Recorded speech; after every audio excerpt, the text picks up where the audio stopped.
क्या कर्ण अपने पूर्व जन्म में एक असुर थे? क्या यही महाभारत युद्ध में उनकी मृत्यु का कारण बना था?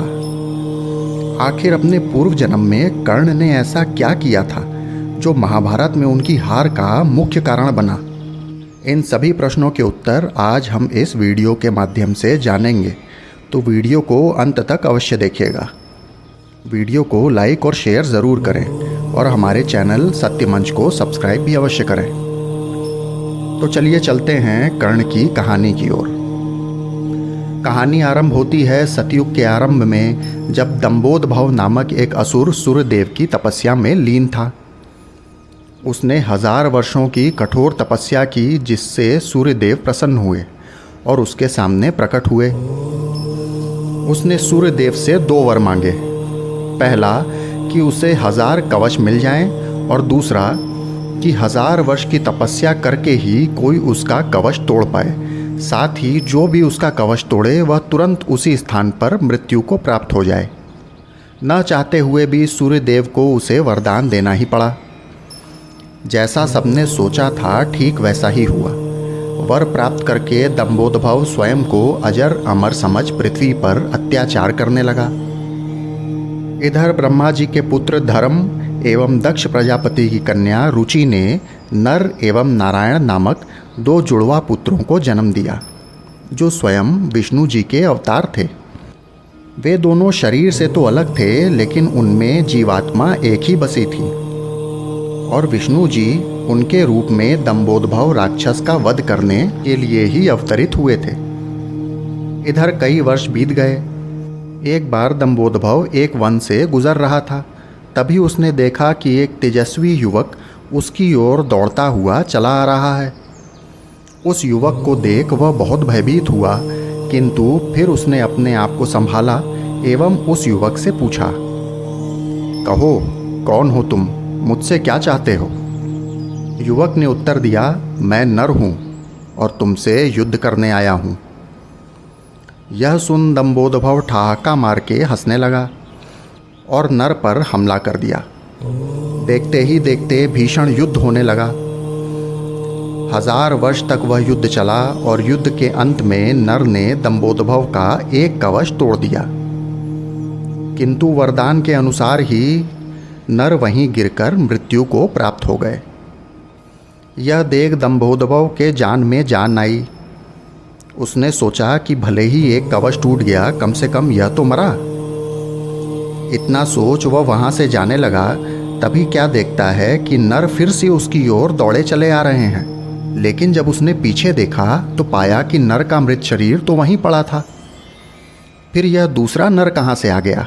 तभी वह युवक दौड़ता हुआ आया और नर के मृत शरीर के कानों में कुछ मंत्र पढ़ने लगा। कुछ ही पल में नर पुनः जीवित हो गए। अब दंबोदभव के सामने 2 नर खड़े थे।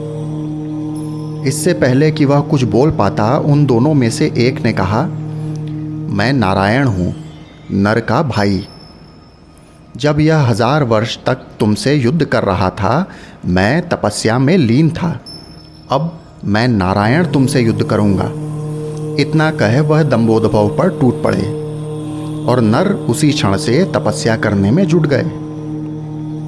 फिर यह युद्ध 1000 वर्ष तक चला और अंत में वैसा ही हुआ जैसा पिछली बार हुआ था। दंबोदभव का एक कवच टूटा और नारायण मृत होकर वहीं गिर पड़े।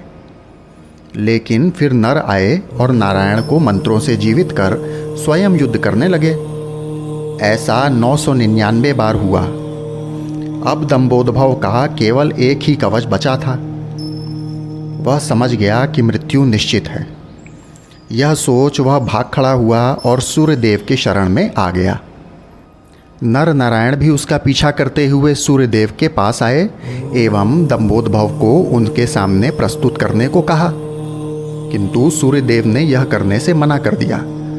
सूर्यदेव ने कहा कि यह राक्षस मेरी शरण में आया है और मेरा भक्त भी है। मैं इसे आप दोनों के हवाले नहीं कर सकता।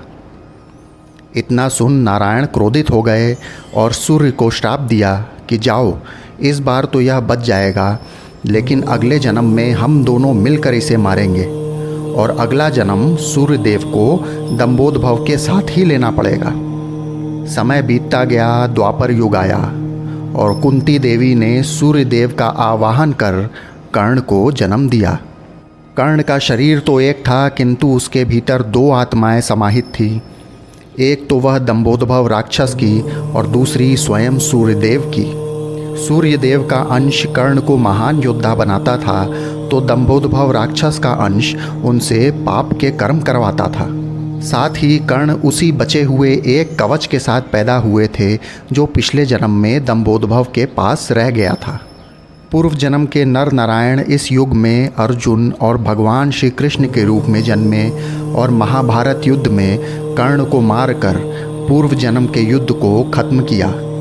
साथ ही सूर्यदेव को भी श्राप मुक्त किया और दंभोदभव नामक राक्षस जो इस जन्म में कर्ण थे उसका संहार कर होनी को पूरा किया। तो यह थी कर्ण के पूर्व जन्म की कहानी, जिसके कारण महान योद्धा होने के बाद भी जीवन भर उन्हें तिरस्कार मिला और अंत में अर्जुन और भगवान श्री कृष्ण रूपी नर और नारायण के हाथों मृत्यु मिली। आपको यह एपिसोड कैसा लगा हमें अवश्य कमेंट करके बताइएगा। साथ ही हमारे चैनल को सब्सक्राइब भी ज़रूर करिए। मिलते हैं अगले एपिसोड में, तब तक के लिए नमस्कार।